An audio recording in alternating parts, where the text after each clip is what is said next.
Channel 0. It was the winter holiday, and my family was visiting for December. One of my favorite pastimes was playing video games with my cousins. We weren't a well-off family, so we would often play older games on what seemed like an antique television. Switching on the TV, it immediately cut out with the flash. The TV died. We decided to go into town and get a replacement the following day.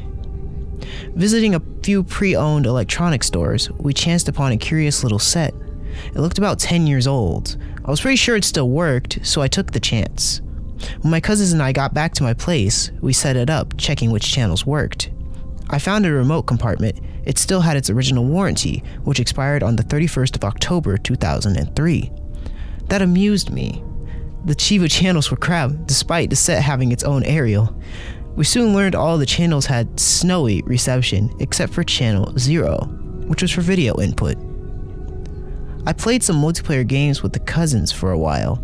They had since gone home when I moved on to some more atmospheric games. I loaded up Eternal Darkness, Sanity's Requiem. To those unfamiliar with the game, it's a horror game based around the effects of the protagonist's mental health.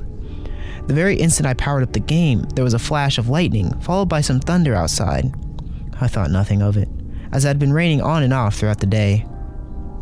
Admittedly, I was new to this game, so my character died a few times to begin with.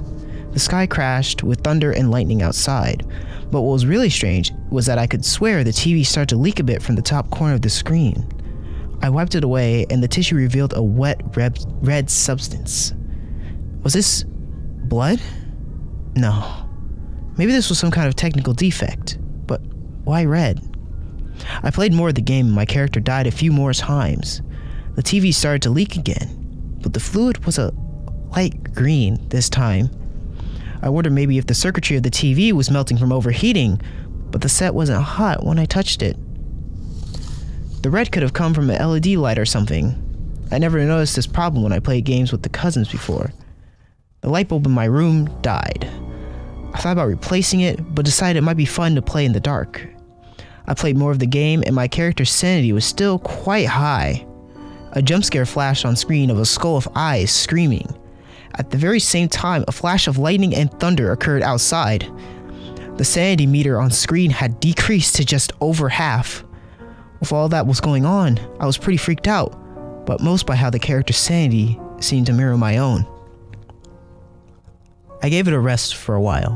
I paused the game to get myself a drink.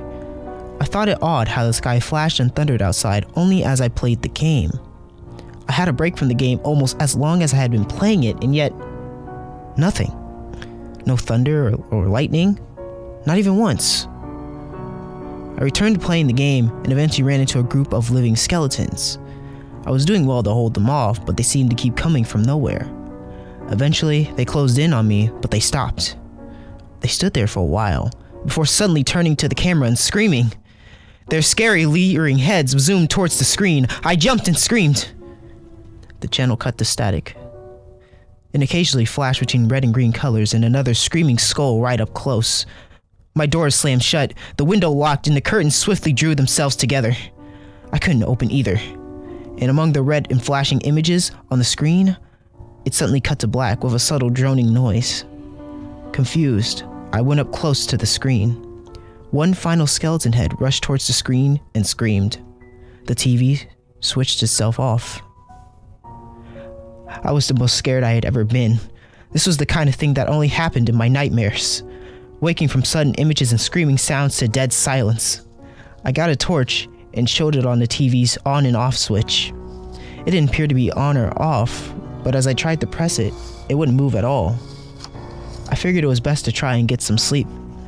As impossible as that seemed, I eventually drifted off. I was awoken to a loud crash of thunder and lightning outside, with what seemed like a small earthquake starting up. The tremors grew rougher and louder to the point where even my bed couldn't stay still. The roof was shaking and all the tiles broke away to reveal a dark purple sky with a black vortex cutting right through it. It pulled me up into the void. All I could do was watch the house get smaller and smaller, the town's lights get dimmer and dimmer. I was pulled above a sheet of clouds and had trouble breathing. The clouds and purple sky faded, the color beneath my feet getting darker and darker until the little glowing balls of light began to emerge. Choking profusely, I realized I was now in space. I turned around to see a skull as big as a planet. It screamed and zoomed towards me. That was the last thing I saw. Or so I thought. I felt the sting in my arm before awaking in a bright white room. My arms crossed over each other. I was happy. So happy that I laughed. And laughed. And laughed. And laughed. And laughed. NPC. I don't know why we are like this. As far as I know, it's just the people in town. But I have an awful feeling that it goes much farther than that. We stand still. Some of us move, but not by much. A step to the left, maybe 2 to the right, but that's it. Day and night, always this way. We don't sleep or eat, just stand or walk. We don't talk to each other, never to each other. No shouts, no whispers, just silence. Silence other than that song. I hate that song, but I think I would miss it if it stopped. Then there's that guy. He walks around as much as he wants. He doesn't talk to us, but we talk to him. We have to when he wants us to. I heard him play an instrument once, and it was lovely. He hasn't been back in a long time. It's always been like this, and we shouldn't break these rules. Ever. I'll never forget that time she talked to me. Whenever I take 2 steps to the left, I get a nice look at her back. She always wore a white dress, and she had long blonde hair. I don't know if she ever turns around, but I hadn't seen her do it before. That day was different, though. I took 3 steps to the left and bumped into her. I messed up. Sure, but that didn't mean she had to say something. She turned around and said, "Watch where you're going." Even when we talk to the guy, we always say the same thing. That's not what she says. So it's different. The guy showed up the next day. He seemed confused. He stood in her spot. He went inside, then came back out and stood there again. He tried talking to me. I wonder where Samson is. I don't even know who that is, but that's what I say. I don't want to vanish. Who are you running from? The Game Boy camera was seen as a revolutionary piece of technology when it first hit shelves in 1998. The idea that you could take real pictures with your Game Boy, and print them no less, was unthinkable at the time. Tons of kids rushed to stores to buy the world's smallest digital camera to go with their Game Boy Color, blissfully unaware of what to expect from the game that came with it. The game came with several minigames aside from the typically simple picture editing software. You could even play a Space Invaders type game with your picture as the final boss. The main menu interface included the options Shoot, View, and Play. If the player chose to shoot on the interface, he or she will be greeted by a screen that resembles some sort of strange JRPG. More options would appear on this screen, such as Shoot, Items, Magic, Check, and Run. If the Run option was selected, a strangely distorted face would appear on the screen. The face appears to be doodled on, with fake hair, lips, eyebrows, and eyes crudely drawn over a male's face. A black star is seen to be imprinted on the face's forehead. The man in the photo seems to be posing with one finger over his mouth, as if telling someone to hush. The picture comes with a caption as well, which reads, "Who are you running from?" In the American version of the game, or accessory, 2 other faces can randomly appear throughout the game. One face seems to be of a man whose face has also been drawn on. He has been given female hair, and a bizarre wave symbol had been drawn on his forehead. The other face was obviously female, with artificial eyes and drawn pigtails. This face had the same wave symbol drawn onto their forehead. These faces were occasionally accompanied by the same eerie inquiry. Who are you running from? The Japanese version of the game had 2 additional faces that would pop up at random intervals while playing. The first face seems to be a male, with scribbled eyes and an unnerving smile. It is unclear whether or not the hair on the face is real, as the resolution is extremely low. The face also had waves drawn onto its forehead. The final face is similarly of a man with a drawn scowl and cartoonishly long hair. The eyes of his face were also doodled. as well as most of the other features on the face. The face is the only one without a symbol on its forehead, and is also the only face without a devilish synthetic smile. Another more subtle difference is that this picture seems to have been taken in a different location than all the others.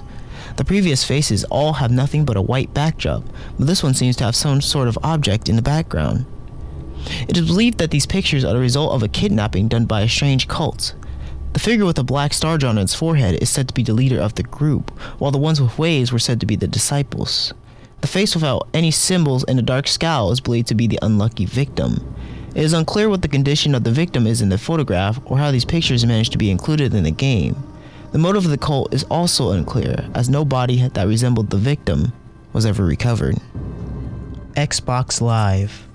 I'm writing this in front of my TV. My Xbox is on and resting on the main dashboard. I can see my avatar, and I think he can see me. He occasionally waves. I prefer to keep my eyes on the screen as much as possible because better the devil, right?